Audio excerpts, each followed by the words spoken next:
ప్రజలు మోయలేని రీతిన ఇంటి పన్నుల బిల్లులు వేసి వాళ్ళ దగ్గర వసూలు చేసే తీరుకు నిరసనగా మరియు అటువంటి ట్యాక్స్లని తగ్గించాలని చెప్పి జిల్లా పరిపాలనాధికారి గారైన గౌరవ కలెక్టర్ గారికి వినతిపత్రం సమర్పించడం జరిగింది.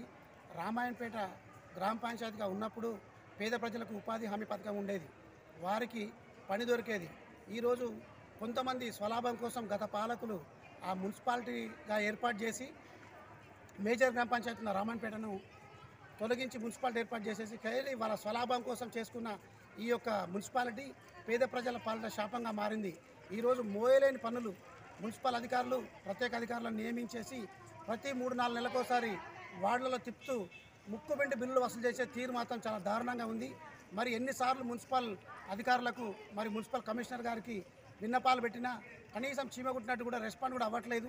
ఆ బిల్లులు తగ్గించమని చెప్పేసి ఎన్నిసార్లు మొరబెట్టుకున్నా పట్టించుకోకపోవడంతో ఈరోజు కలెక్టర్ గారిని కలిసి వినతి పత్రం సమర్పించాల్సిన అవసరం వచ్చింది. మరియు రామాయణపేట ప్రజలందరికీ కూడా ఖచ్చితంగా ఇంటి ట్యాక్సులు తగ్గించేసి మరి ప్రజలకు కొంచెం అందుబాటులో తీసుకొచ్చేసి వాళ్ళకి సహాయపడాలని చెప్పేసి కోరుతూ, అలాగే ఫస్ట్ వార్డులో ఉన్న పేద ప్రజలందరికీ కూడా 1983లో ఇందిరాగాంధీ గారు ఆ రోజు ప్రభుత్వం ఇచ్చిన ఇళ్లలో అన్నీ కూడా ఈరోజు శిథిలావస్థలో ఉన్నాయి. అలాంటి ఇళ్ళకు కూడా 4,000, 5,000, 6,000 ఇట్లా వసూలు చేస్తూ ముక్కుపిండి వసూలు చేస్తూ పేద ప్రజలను ఇబ్బంది పెడతా ఉన్నారు.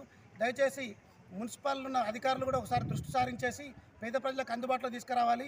ఈ విషయాన్ని కలెక్టర్ గారితో చెప్పడంతో పాటు గౌరవ ఎమ్మెల్యే గారితో పాటు మరి మున్సిపల్ శాఖ ముఖ్యమంత్రి గారి ఆధ్వర్యంలో ఉన్నందున ఎమ్మెల్యే గారితో కలిసి మరి ఎమ్మెల్యే గారి ద్వారా ముఖ్యమంత్రి గారి దృష్టికి తీసుకెళ్లాలని చెప్పేసి కూడా ప్రయత్నం చేస్తూ ఉంటాము. అధికారులందరూ కూడా స్పందించేసి దయచేసి పేద ప్రజలకు అందుబాటులో ఉండి బిల్లులు తగ్గించాలని చెప్పేసి కోరుతా ఉన్నాము.